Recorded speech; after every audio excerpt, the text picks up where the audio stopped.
information and co-associated with different omics patterns, and that's been quite interesting in revealing both for some mechanistic understanding as well as for prognostic value. So I do think sequencing will be extremely powerful. But I do think that the longitudinal, and again, perturbation experiments will be the most compelling in my mind for unraveling these associations. Just a quick follow-up comment. I think one of the goals of the HNP2 was to develop tools to address these exact questions that you're asking. It's not simply the new kinds of biological tools, but some of the efforts going into developing computational tools. And I know that Mike and Curtis and all groups have done that. We've done a little bit of that too. There's a couple of posters here that I mentioned today where some computational biologists in our team are trying to develop new ways to use machine learning and network analysis to look at these associations to get a hypothesis. But it brings us, try to bring us closer to getting hypotheses that we can test biologically more efficiently rather than trying to do well in these cases. Hi, I'm Amir Farhar, UC San Diego. So the thing that I struggle with when I'm investigating or thinking about human trials or investigating microbiome in humans is that we're trying to understand what's going on in different parts of the gut. By just looking at the stool or looking at the metabolites in the stool, how can we really understand that physiology? When, for example, when we look at mice, we know that the stool is quite different than what we see in the mammalian or in the cecum or any other part of the lumen. And can we really understand physiology by looking at the stool, or should we just use it as a biomarker as opposed to something else? So I guess I'll start. We've looked at that a little bit, mostly in non-human systems, both comparing stool in the human population we work with to biopsy 15S profiles for different locations. That's typically cross-sectional, and then in primate models doing a more longitudinal within subjects, biopsies across the large and small bowel and in stool. I don't know as much about what the biogeography might be like in rooms. In the primate model, the largest differences were mostly due between stool and other sites were mostly due to a small number of taxa. So that for the majority of taxa, there was a direct linear quantitative relationship between what you see in stool and what you see in the mucosal surface, with a small number of exceptions that were very different, thus leading to an apparently large overall difference. That being said, there are clearly biological differences, so I think the answer to your biomarker versus any other question is both. There are some exceptions where you can't necessarily think about detailed mechanism at the mucosal surface from the stool because you're losing bugs or gaining bugs, but there's the bulk of the community is reflected there, and stool represents a really useful biomarker such that in something like predicting colorectal cancer, if it works, then we work on that. That's where the stool microbiome is literally a biomarker regardless of what the underlying mechanism might be. My name is Brendan Ecker. I work for NeutralH, and I have a personal concern that many of our Western populations have significant dietary deficiencies. So we're running clinical trials with things, especially in the West, and really goes to most developed nations, with lots of dietary fibers around maybe 15, 20 gram shots. When we look at Eastern populations and the pretty wild humans, their consumption of dietary fibers are significantly higher, 80, 90 grams. Some reports do that many of the efforts that are making about healthy control might be a little off, because we hear the blood panel and feel that the modern message is that individuals healthy. I think I significantly disagree with that point of view, and I was wondering what it is you guys might be doing in the future for future studies to try to find better controls, so that we control a disease individual versus a Westerner. These are really subtle differences between those versus when you go find somebody who lives in a more rural environment and gets much more higher levels of dietary fiber. They're just significantly different and much more easy to improve disease versus healthy individuals. Thank you. Yeah, maybe I'll take that. I mean, your point's well taken. First of all, what is the definition of healthy? It's always relative, and it's possible none of us are truly healthy at some level of definition. I think one thing we are doing, and your point's well taken, that Western diets are generally, and Justin Sonnenberg, I'm sure we'll talk about this is one of his big mantras, that Western diet is very poor in fiber compared to other groups. And one thing we are doing with Justin as part of our HNP project, we actually have people doing a number of fiber perturbations. Those data came late in the study, so they're sitting there and you hope to analyze them. They're getting analyzed in more superficial fashion now, digging deeper. So I do think we need to tear that apart. Like you would do analytical tennis, even when people do these things now, they still throw in complex mixtures. I would argue it'd be nice to know exactly what each fiber is doing to each individual, so we can personalize this. And that is not being done as far as I can tell, at least in a systematic, broad systematic fashion. And if you think about the common source are quite large, right? You have lots of people with lots of different individual microbiomes, and you want to have lots of different fiber types, so short chain, long chain, hydrophobic, hydrophilic, etc. It really is positive negative fibers. The combinations get very large, but I do think those studies need to be done so we can know exactly what the individual fiber does or individual other supplement to each person and customize that way. That's my belief. Yes, this is from Rutgers. So it's exciting to see that we also have longitudinal multi-omics data set, and so there's going to be a huge opportunity for knowledge discovery. But if you look at the data set, they are still the so-called big small data. You have a huge number of variables, but a limited number of samples. And also the data set has a high scarcity, so a lot of zeros because of the individual difference. So it's very important to have a biologically meaningful way to reduce the dimension. So the first attempt would be taxon-based analysis, but we know it's actually not right to handle the data at a different taxon level because we are lumping all different things in one new data set. So what would be a biologically or ecologically meaningful way to reduce the dimensionality of the data so that we can really go after such kind of data set? I think we all have an opinion on this one, so probably got lots of response here. I think don't underestimate the power of longitudinal data. Yes, it's a small number of individuals. In most cases, we're looking for deltas. We're looking for changes across situations with IBD, whether it's pregnancy or in our case, whether it's what's happening in viral infections or pre-diabetic versus not. And that really empowers you in a way that you may not appreciate. You can be very statistically robust for individuals. And you don't necessarily need large N if you're following perturbations of similar sorts across similar individuals. So you can easily tease out significant responses. So I think that is the power of the studies we're doing. It's the fact they are longitudinal. It really does give you an empowerment that's very different. You have to shake this whole GWAS 100,000 case 100,000 control mentality to appreciate the power of what we're doing, I believe. I can't add much to that, except to think on the continuum from large-scale epidemiology style studies where you're targeting many individuals, usually cross-sectionally, usually relatively shallow data, down to very small-scale model system studies in great depth. The HMP2, and please don't correct me if I'm wrong, is by design somewhere in the middle, so that it's targeting quite a bit of depth in a medium-sized population with the hope of getting the best of both worlds as we move the microbiome more towards detailed mechanistic understanding. So I was just hoping that you'd at least comment on, that even if the data is sparse, which we would all agree on, it's still, there's lots of things for it to be statistically robust, right? I mean, that's fair, right? And you're also getting a lot of information at the pathway level, even if you can't get it down to the individual molecule level, if you're underpowered that way as well. Yeah, to echo what I said, there are, of course, methods for working with data that are of the wrong dimension and sparse enough statistically as well. I see different value to that. I guess I'm wondering, it seems like a lot of the resources will financially invest in terms of time, and the part of the thing we want to do is then the sample collection and establishing these biobanks that you guys all have access to. So, I'm wondering, is there some sort of thing moving forward to make those samples available, either to people that are part of this consortium or the broader research community that might be developing new technologies to analyze those initial samples of the nucleic acids or other downstream materials? I can speak for phase 1, because there is a catalog of DNA extracts that are available, but they're not freely openly available. They're meant to, they're set up in such a way that you have to collaborate with one of the clinical centers that's collected the samples. So if you're interested in DNA extracts from the healthy core study from phase 1, and there's not a lot of them left, but there are some, I would recommend you contact me directly. I guess I'd like to go a little meta on your question, though, which is, like, if we think about every presentation that we're going to see today, or anything that's funded by NIH, one opportunity that's out there is it'd be very nice to have essentially kind of a PI registry, where you could ask the question, okay, you published this, but are the subjects available for reconsent, or are the samples available that you can pull out in the refrigerator? What are the resources that are associated with it? Because that's another thing that where there's just this tremendous loss between all that really, those incredibly rich resources that the taxpayer paid for and may be available, and when you go to SRA, or not to be up on that database, but when you go to any public repository, that's not explicitly stated in those repositories. So just to echo what everybody else is saying, we probably have the biggest biorepository of data from the HMP2 study, in the order of a couple 100,000 samples that are stashed in our biobank, or it's called the Research Alliance for Microbiome Science Registry. We did that with the idea that we would leverage those in the future studies in our own group in collaboration with others, and we're very willing to do that. The issue is the maintenance of this facility and the interaction. We don't have financial resources for curating and processing these samples so that we can distribute them or have any kind of way to do that yet. We're trying to work on something like that, but at the moment we don't have that. If somebody does want to have a collaboration with us, we're happy to talk about it. To wrap it up, I don't want to cut into lunch hour, or actually more importantly maybe the poster session. So the first poster, 3 poster session going today, 40 posters above in the atrium. So make sure to visit the posters. If you ordered lunch, I think you have to ask the registration desk where you can come to lunches. I believe it's down here on the lower lobby. That tent, that big white tent out there on the master lawn is ours. So go out there, enjoy yourself, network with people you haven't met before, and come back at 1 o'clock. Okay, everyone. Welcome back from lunch.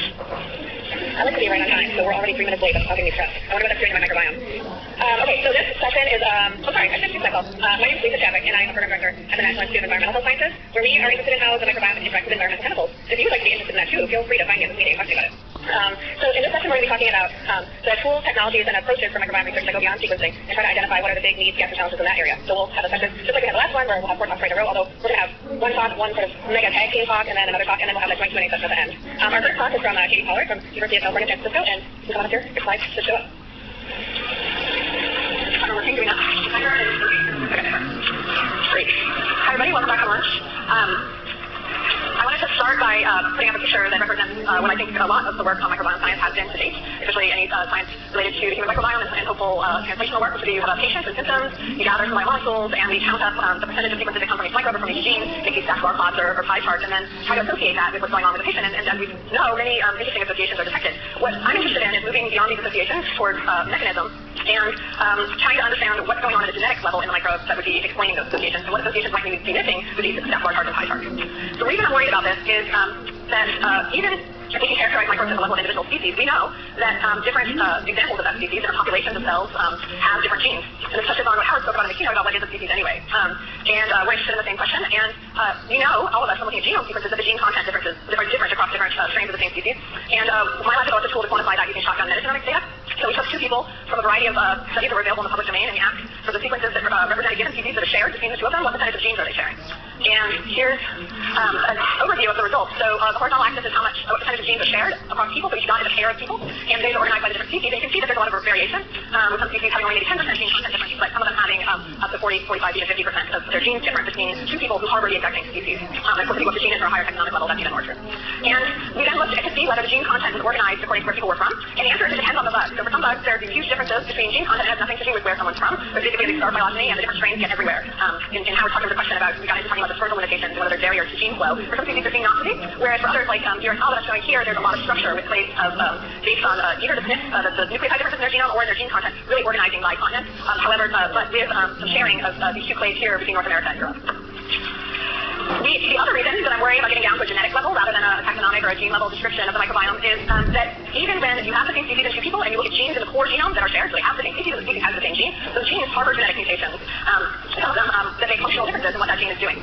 So these are different species. This is Human Microbiome Project data, and in red are between host differences. So across these different microbes, on average, about 1 in every 100 base pairs, so 10 to the minus 2, 1 every 10 to the minus 2 base pairs is a genetic mutation between people. And even within hosts, we see genetic variation maybe every 1,000 or 10,000 base pairs. And it differs across the different pathways, of course, in different species, but there's frequently something like 25% of those mutations that I'm describing here change the protein coding sequence of the gene. So they have potential to be functional, high potential to be functional. So the idea that I want to put forward for sort of a future view of the microbiome is to study microbes in the human body at the level of genetic mutations, just like we do in human-based precision medicine. We're going to sequence people and then give treatments and diagnostics and prognostics based on your genetics. Why not do it also for the microbes? And of course, this extends to other types of multi-omics, not just genetics, but you could say the same thing of the proteomics and the metabolomics as well. So we developed a concept called metagenotyping and bioinformatics tools for doing it, and the idea is to identify these gene loss, gain, and mutation events that I was just showing you pictures of to confidently be able to call those within the populations of cells for each species present in a metagenome. And the reason, besides the two that I've already presented, or the reason, sort of the reason I'm the one doing this and not someone else, is that I come at microbiome research from an evolutionary perspective. I spent a lot of my career studying the evolution and genetics of the human genome, and of course, therefore think about how form and function change through genetic modifications. Also, being at UCSF on a biomedical campus, I'm thinking a lot about what does the host care about, which is of course the chemicals and biomolecules that are presented by the microbiome and how the microbiome cells are interacting with host cells. So those reasons make me very interested in understanding this sort of strain level, subspecies level genetic variation, and being able to do this metagenotyping. So why is this not more prevalent? Well, it's really hard. First of all, there's a lot of challenges in any kind of analysis of metagenomic data, and these would apply to find the genotypes of the microbiome as well. I'm not going to go into them in the talk today, but as Curtis mentioned also this morning, there are other groups looking at this, all the different sources of error. We wrote a review last year that goes over some of them. Many of them are common in any kind of genomics or multi-omics studies, and whereas other ones are things we as a field had to work out that are specific to studying pooled samples of communities. Think about how fast are the cells dividing, what are the sizes of the genome, what's the size of the target that you're even trying to sequence, and what are the unknown species and genes in a sample all lead to systematic differences in the relative measurements of other things that are there. So the knowns. And so this is something we spent a decade thinking about, and that I literally probably maybe spent 6 months or a year on 10 years ago. But I feel like as a field collectively, we've discovered a lot of these gotchas, and in many cases have the tools either in the lab or bioinformatics to handle them now. But doing this is absolutely critical to the type of data sharing and meta-analysis that we heard about this morning. So that's just general. When you get down to doing this metagenotyping, there's some additional challenges. And one of the biggest ones is that most of the species that are present in most microbiomes have no genome. And so if you want to identify polymorphisms and say that they're occurring in a specific species, it's very helpful to have this kind of genome-level reference data. We and others are thinking about ways to do genotyping without mapping to a reference genome, but that is a big challenge both computationally and just in terms of how you would think about approaching that problem. So in the first half, my lab focused on reference-based genotyping, but we know that it's incredibly limited by the availability of reference genomes. So what I'm showing here is an estimate that we made using universal single copy genes to understand how well databases of tens of thousands of genomes that have been sequenced so far cover the species-level diversity in different types of microbiomes. And you can see for the human microbiome, it is better than some of these other environments, but it depends where you're from. So our databases are very biased towards industrialized microbiomes. And it also, I'll point out the mouse microbiome is down here below 10% of what's there at the species level has been sequenced. And so that's just how much reading the mouse of the model. Even though it's hard, I think this metagenotyping approach is very important. So I just want to give you a couple examples, and this is, I will say, totally just scratching the surface of what I think is possible with metagenotypes. I'm going to show you a couple of the two examples of what we've been able to do so far. The first one is that we can now disentangle taxonomic signal and functional signal in metagenomic data because we know gene presence absence per species. And this is the work of Patrick Bradley. And what I'm showing here is an example output. I'm not going to tell you the second time about the method, but I'm happy to talk to you about it. This is a particular gene family whose presence is associated with Crohn's disease, not overall, not the overall abundance, but its presence in specific species. So on this side, we're seeing the association of this gene with Crohn's disease, and here's the presence of it in these organisms. And these trees mirror each other beautifully, and you can see, like for example, here there's a group of taxa that have the gene, and then in gray one that doesn't. And here those specific strains are found in Crohn's individuals, and this one that doesn't have the gene is not found in Crohn's individuals. And this, I'm explaining that as a binary, but it's actually a quantitative variable. So we can associate the presence of specific genes in specific taxa with diseases, with body types, and we can also just look at the natural variation of that across people. And this is different, just to get back to what I started with, this is very different than looking at how abundant are the different taxonomically, or even just looking at how abundant are genes, just would have been next with either of those approaches. And importantly, I would say that the proteobacteria are contributing a lot to the signal, and yet are a tiny piece of the stack bar chart that might be overlooked in a taxonomic analysis. Sorry for that noise. The next one is stretching goodness. I'm going to try to stop that. Sorry. We have been able also, in cases where the genes that we identify as having these interesting patterns of being variable across people or body types being associated with diseases, we've been able, when they are annotated, to look at how the individual components of the pathway map out. So we found that in particular across HSP and the controls from a number of publicly available case control studies, how the individuals at type 3 and type 6 secretion vary a lot across people. But it's not the whole pathway. It's specific genes. So the components that sit here in the membrane and these CAT and SRP parts of secretion are fairly not variable across people, as shown by their genes being shown by these blue blocks. Whereas the pieces of the machinery that are sensing signal inside the cell and then doing the secretion in either a host or another microbe cell, these injectors, are highly variable. And so it's specific components of the pathway that we can disentangle and try to move towards mechanism. This is, of course, impossible in most cases where we find a really interesting signal, but we have no idea what the genes do. Or with the specific mutations, even if the gene is there with a mutation, say a non-coding mutation in a gene, what is the effect of that going to have? So this is one of my gaps and challenges for knowledge in the future is to try to understand that. And the challenge is exemplified by this number. We have a short paper we're putting together right now where we evaluated all available gene families that we could find in databases and found that 53%, not only do we not know what it does, they have not even a single protein domain that's annotated. So there's nothing to even go on. And so a lot of them have a domain, of course, we don't really know what they do. So that's a huge step.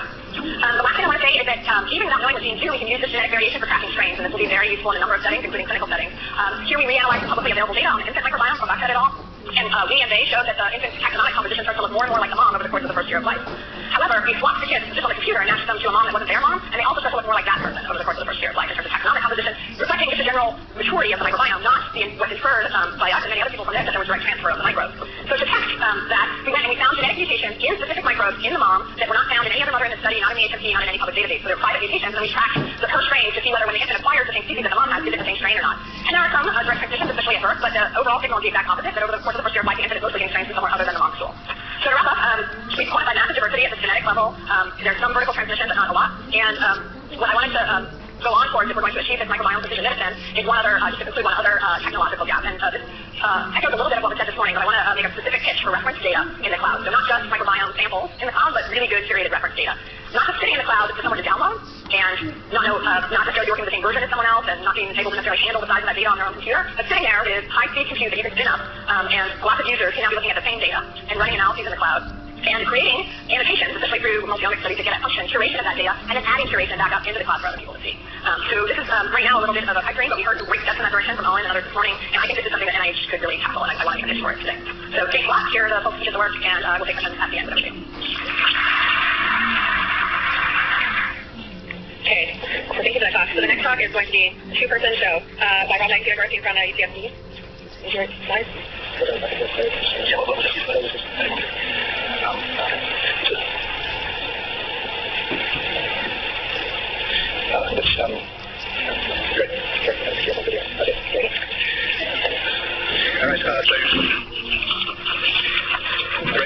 I'd like to begin by thanking Lisa for organizing this for inviting all and also Lisa and Bob Camp has been very active in supporting the presenting ideas. And what we're going to tell you about is integrating multi-omics for health and disease. And originally we were going to do one talk on the microbiome and one talk on the sampling, but we decided that these topics were inseparable, and so we're going to be switching on the two talks.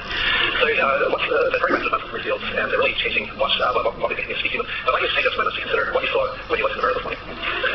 We started talking about the 43 frequency human. Then I got here, I had a coffee, and I can drop down to about 30 frequencies. But where that 43 frequency number comes from, when I think about what makes us human, we have about 30 trillion human cells and about 39 trillion microbial cells, according to the latest estimates, but they are about and so on. So that's where that 43 frequency number comes from. But then, as you did this morning, when we think about the molecular DNA, we have about 20,000 human genes, so 2 million microbial genes, 8 million biggest instrument C1 in the phase 2 have a lot of additional genes from the fluency. And so by that, we're at 1 frequency. And the one time is that systems biology and systems curriculum, but it really has to do that when we're connecting 99% of the system, as we do when we disregard the microbes and ourselves. Now, you won't be about the ATP and the tremendous achievements of ATP and particular reference. And I wonder how the statistics of the basic projects going to the 4.5 trillion ACC sequences. Right, and the great thing about this is we have a lot of data, but that was also terrible about it. So when I say you finish file data from the HMP, despite the fact that one of the fundamentals we're doing in ecology, it's pretty hard to tell you what's there in the environment for this, right? And this is just a fish file of data, there's another 15,000 just like it, and this is a fish 0.1% in the context of that file. And so we're really trying to look for that for local, especially problematic. Now, those kind of things in the hands of order hands of the public, right? Because you grab those projects like RCS and figure out companies, you can now get the microbiome done, and so you have people coming into the doctors and saying, hey doc, I have some great news for you, which is I have my microbiome done. Now I have a list of 1,000 microbes for my gut, or even there, I have a shotgun, I have a list of a million genes for my gut. With all the data, you can tell me what's wrong with me, right? And I think what you get to do, you reveal to your colleagues in psychiatry, but they create the analysis to bring that stuff to you, and then they can consider those with the you have, right? But what I've known is the community is making it not crazy anymore, and figure out how can you get something out of that code file, you can look at the data at the same time, or with a reference database.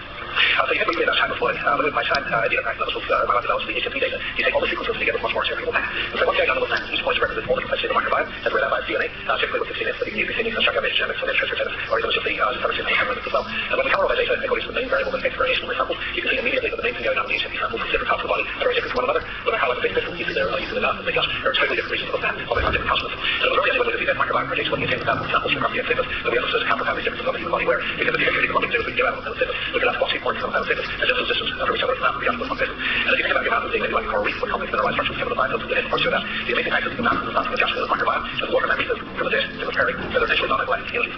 And that leads us to wonder where these highly differentiated communities we have as a result come from in the first place. And if you have dogs, we'll get to why they have dog conditions about that. And all of this is true, by the way, so essentially matching up to a dog with really high precision based on the microbiome, and even your dog's microbes and how you develop. But it also is, and Gloria was saying on Friday, how we born has a tremendous impact on this microbes and how we subsequently develop.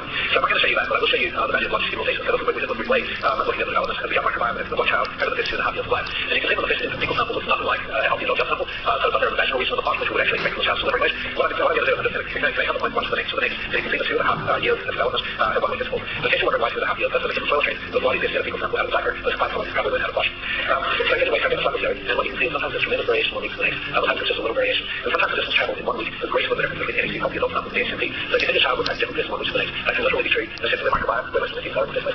But coming up here is something fascinating. So what you're going to see is the antibiotics for their infection. You can see a tremendous regression of the microbiome on a direct recovery.